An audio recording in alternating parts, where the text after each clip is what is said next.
What's happening, y'all? Welcome inside the Fantasy Stock Exchange. Bush coming at you solo today to recap everything that we saw yesterday on day 2 of the NFL Combine. Basically, what I'm going to be doing today, if you guys missed yesterday's video, go check it out. I broke down what happened between the quarterbacks, wide receivers, and tight ends. In today's video, we had the running backs out on the field, testing, getting measured, all that stuff. A lot of overreactions, a lot of reactions in general. So basically what I'm going to do in today's video is go through Superflex, DLF, ADP in that order and talk about all the notable running backs, how they tested, how they measured, what do we think of them going forward, how my grades may have changed based on what I saw in Indianapolis. So this one should be just a quick video. So if you appreciate our content, you like what you've been seeing, hit the like button, comment any of your thoughts down below, and subscribe to the channel if you are new.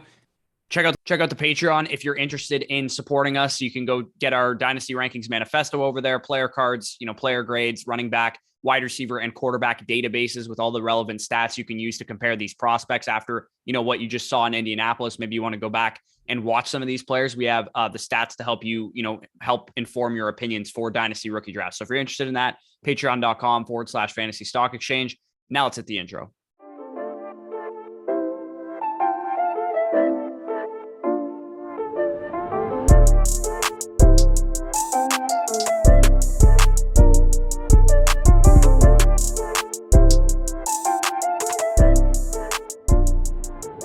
Before I get into the first running back, none of the running backs actually ended up running agility drills. For whatever reason, the shuttle, the 3-cone, running back drills that are very important because it helps us determine how agile these players are. And obviously agility is very important to the running back position to determine if they're going to be able to make people miss at the next level. None of the running backs did the drills. Now, I don't know if it's because they scheduled the drills after they all ran their 40s and did all the on-field work and they were gassed and they didn't want to, have terrible times in the 3-cone and the short shuttle or whatever. But I'm assuming most of these guys are going to do those times at their pro days. So we will get those numbers in the coming weeks, hopefully. But nonetheless, we'll just get into the first guy here, the consensus RB1, according to DLF Superflex ADP. He's currently the 103 off the board consensus wise. And that's Breece Hall, who, we're starting it off with a bang. Breece Hall had a phenomenal combine. I can't even, put this lightly. Breece Hall was not my RB1 coming into the combine. I'm not saying he's my RB1 now because I have yet to see what Isaiah Spiller is going to do at his pro day. He was pretty banged up, I guess, for the combine, and he didn't end up running a 40, didn't do a whole lot of work, nursing some kind of injury.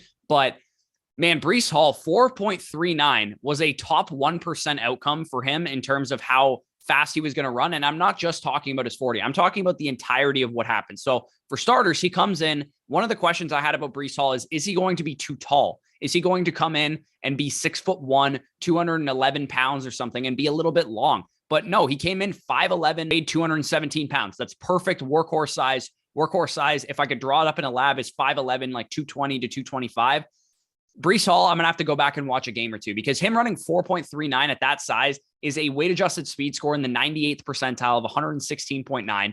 He also jumped out the gym too, 40-inch vertical, 10.6 broad jump, 131.0 burst score, which is in the 94th percentile. Like I said, Spiller is still my RB1, but I did have to adjust the grade I had on Breece Hall. He is only my RB1 by 10 points. He was my RB1 by 45 points coming into the combine, and he could lower his grade if he has a bad pro day and doesn't test very well, and Breece Hall could end up being my RB1. It was that close for these two guys. They're both the top tier running backs in this class. Needless to say, Breece Hall impressed the hell out of me. I was expecting a good athlete, but I was not expecting an elite athlete. And Breece Hall legitimately was the 9th best relative athletic score available on MathBomb. You guys can check out his website, Twitter @MathBomb. He tweeted out all these for all the prospects. So if you're curious, go check out his Twitter. But Breece Hall was the 9th most athletic running back since 1987. Of 1,519 running backs. That is a big, big deal, especially with the production that he has on his resume to be that good, of an athlete and also have that production. We're talking about, Saquon Barkley, Jonathan Taylor combination, right? I'm not saying he's as good as prospects as those guys because I do still have some concerns about his contact balance and, some of the routes that he was running in college and his pass protection and stuff. But he checked a lot of boxes at the combine and really, really impressed me. So kudos to Breece Hall. Proven people like me wrong because I think I might have been too low on Breece Hall coming into the combine. Now, consensus RB2, the 104 off the board in Superflex rookie ADP is Isaiah Spiller. Spiller checked in with great size, 6 foot, 217, checks that box, obviously. Vertical jump, he did jump his vertical and his broad, 30 inches and a 9.6 broad. Not really going to cut it. Those are below average numbers. But like I said, Spiller was dealing with an injury, so I want to give him his just due. I don't want to just move him down because I do think his tape was better than Breece Hall's. And the important thing that it's these two for me. These are the top two running backs. They're going to be in a tier of their own, most likely, probably with some quarterbacks as well, right behind the top three wide receivers in my rankings. And that's probably what I'm talking about with these two guys. Spiller will run all of his tests about 2 weeks from now, according to his dad, who actually confirmed it on Twitter. As it stands, he's still my RB1, but like I said, it's only by 10 points. And if he runs, 4.63 and his agilities are anything but like the 80th plus percentile, I'm going to move Breece Hall ahead of him because Breece Hall is just clearly the better athlete. I knew he was the better athlete, but I didn't think he was this much better of an athlete. And if Spiller, runs 4.48 and has, an 87th percentile agility drill score and, jumps 35 inches instead of 30 like he did at the combine, then I'm going to, feel a lot better of having Isaiah Spiller still at my RB1. Now, the other thing to remember is that Breece Hall might have boosted his draft stock, right? He might go in the late first, early second round of the actual NFL draft now. And I'd definitely be putting money on expecting him to be the first running back off the board ahead of Isaiah Spiller just because of what he did as an athlete and the production that he has. So that is something to take into account with these two guys. Again, landing spot and draft capital will ultimately determine who ends up being the better pick for Dynasty rookie drafts. But as it stands right now, these guys are neck and neck. Spiller still holding on to the RB1. It was a tough day for Spiller RB1 hive like myself, though. So hopefully he can impress at his pro day. 110 consensus RB3 off the board in Superflex drafts is Kenneth Walker. And I would say his stock is up for sure, because as somebody who was lower on Kenneth Walker, and I'm sure you guys watched his tail of the tape, if you didn't, go check it out. He answered my two biggest questions for him. My first question that I had for Kenneth Walker was, I knew he was a great runner. I knew he was, very elusive, very good contact balance. I think he's the best runner of the ball in the class, but he didn't contribute as a receiver, and nothing about what he did at the combine changes that fact. But to be just a 2-down back at the next level, you need to have good size. You can't be, 5'9", 200 pounds flat. You need to come in with some size, and you also need to be able to break away some runs as well, which Kenneth Walker did a lot of in college. And I wanted to see how fast he ended up being, because I do think it's a big part of his game. He passed with flying colors. 5'9", 211 pounds is perfect. Same goes for the 4.39 that he ran. So I raised his grade in size and athleticism, and he's now my RB3 in the class. He surpassed Tyler Allgeier, who was my former RB3. Kudos to Kenneth Walker. I guess I was too low on you too. So I'm eating some humble pie right now. But one thing I was right about was the consensus RB4, 202, Kyren Williams, the guy who's been coined as the next Austin Eckler a million times. This dude had a rough day. No prospect hurt themselves more than Kyren Williams did at the combine. It wasn't even close, in my opinion. This guy had two boxes that he needed to check. Number one, come in above 200 pounds. He was 194 pounds at his weigh-in. He was also 5'9". Not ideal, right? That's not ideal workhorse size. It's very hard to achieve an RB1 season with that size. In fact, if Kyren Williams ever became an RB1, he would be the only running back since 2013 to finish as an RB1 weighing less than 195 pounds, and just the fourth running back under 205. And like I said already, James White, Danny Woodhead, and Austin Eckler are the other three that have done it. And Austin Eckler has added weight.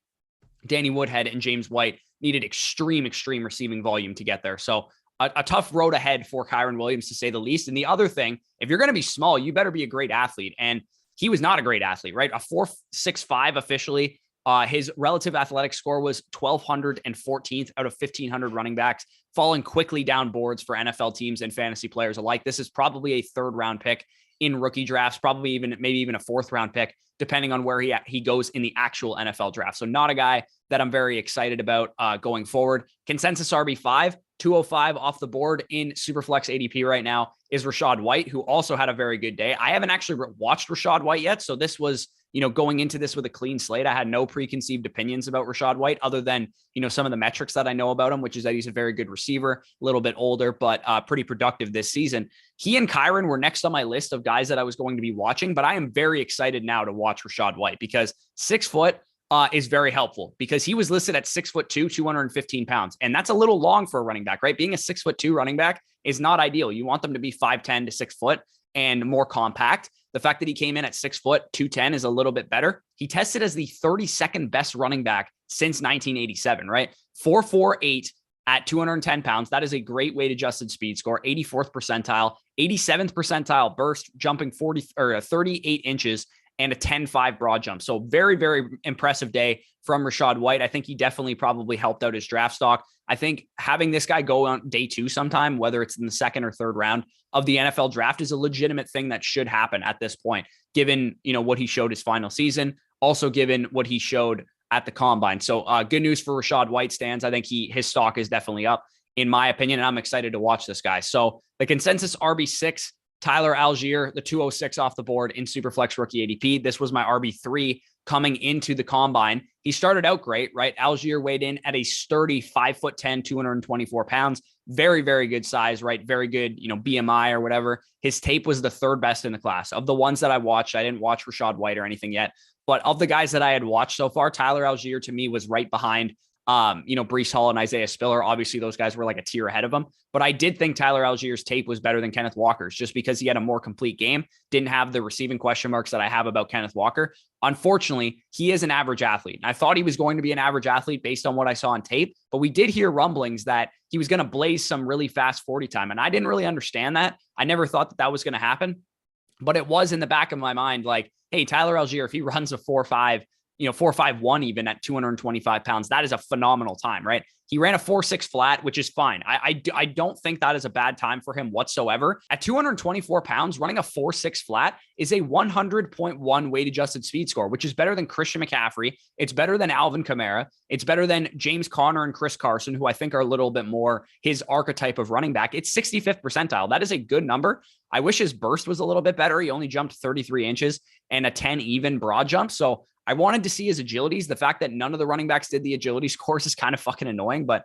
I guess the way that they scheduled it, none of them wanted to do the agilities because they were all gassed or something. So Tyler Allgeier from BYU didn't help himself, didn't hurt himself. He definitely took a little bit of a hit in my grading system because I graded him as a bit better of an athlete than he ended up being. I thought he'd run, low 4.5s or something like that. That's not what ended up happening. So I did have to ding his grade a little bit. Like I said, Kenneth Walker did surpass him in my grading system, although Kenneth Walker still has those receiving question marks. Now, some other notable performances I'm just going to gloss over. I'm not going to go as in depth with these guys as I did with the top end guys, but some of the more notable performances were from Brian Robinson. Brian Robinson, obviously Alabama running back, came in about 6'1.5", 225, good size for the position. He ran a pretty good time, 4.53, good weight adjusted speed score, 85th percentile. So Brian Robinson, it sounds like this is a guy that the NFL is a lot higher on than the fantasy community. It sounds like he's going to go in the 2nd or 3rd round of the NFL draft. And that's important draft capital, obviously, because with running backs, we always want good draft capital to lead to opportunity and carries and stuff like that. I think Brian Robinson probably helped himself in the eyes of NFL teams. So he's someone to keep an eye on in the mid-2nd, late 2nd, early 3rd of rookie drafts, because I wasn't all that impressed from what I saw of Brian Robinson, just watching college football, watching Alabama games, and watching him when I was watching Najee Harris kind of in the background. But I haven't watched his tape this year. So maybe he'll surprise me once I get to his tape. I'm curious to see how he looks on tape as well. Another guy that I'm very curious to see how he looks on tape is Zamir White. And Zamir White famously has torn his ACL twice. He was very, highly recruited coming into Georgia. He was a guy that a lot of people really were on in Devy circles. 5'11", 214 pounds, great size, right?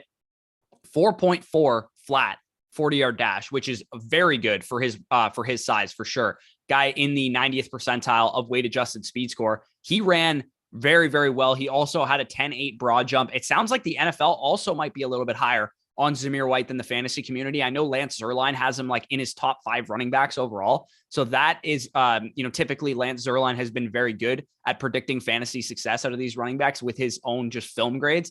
So the fact that Lance Zierlein really likes him should be an indicator that he might actually be pretty good. Now, Jerome Ford, another guy that people may have liked or whatever, people thought he was going to be super fast. Ran 4.46, which is fine, but that's really all he can do is breakaway long runs. So not very an impressive day from him. 5'10", 210 pounds, pretty decent size, but a lot of, people, myself included, weren't all that impressed with his film. Tyler Batty, basically took over for Kyren Williams as the pass catching running back that we're kind of excited about now. 4.45, 5'8", 197. Pretty well put together. If you're that short and you still weigh almost 200 pounds, then you're probably going to be a pretty decent pass catching back at the next level. So someone to keep an eye on as a day 3 guy. Bam Knight, Zonovan Knight, running back from North Carolina State, was a guy that I really, really loved his tape. I thought his tape was really, really good. I wrote him up for BDG's draft guide, and I really liked him as like a day 3 running back guy that you can pick in the 3rd, 4th round of rookie drafts. Didn't really test all that well, unfortunately. I thought he was going to run a little bit faster than he did. 4.58 at 209 pounds, 5'10". Not exactly ideal. I thought he was going to run, 4.49 or 4.47 or something like that. Not a great time out of him, and not great numbers in the rest of the athletic tests as well. I wanted to see his agilities also because he is probably the most elusive back in the entire class. Him and Kenneth Walker are probably the 2 most elusive backs in the class. He is just a jitterbug on the field. And you could see that even when he was just running the on-field drills as well. James Cook, Dalvin Cook's brother, is small, but at least he's athletic. So a good day from him. 8.7 relative athletic score. Interesting name to keep an eye on. 2 more interesting names to keep an eye on, and then I'll close this video out. Pierre Strong from South Dakota State, a small school guy, 9.66 relative athletic score, puts him, in the top 100 overall running backs that, Math Bomb has ever charted. So a guy that is a very good athlete. Not really sure. He was at the Senior Bowl, I believe, as well. So not really sure what the NFL thinks of him, but a guy with, decent size, 5'11", 202, and pretty good athlete to boot. Devontae Price, also another good athlete, 6 foot 210, 9.74 relative athletic score. So that is all the running backs. Again, comment down below. What was most surprising to you about the running back position at the combine? Were you impressed with Breece Hall? Are you going to call me an idiot for having Breece Hall as my RB2? Are you going to call me an idiot for having Kenneth Walker as my RB4? Go ahead and leave whatever your thoughts are in the comment section down below. I will get to them. If you have, just general questions as well, feel free to leave them in the comments down below. Subscribe to the channel if you're new as well. Peace out, guys, and I'll talk to you soon.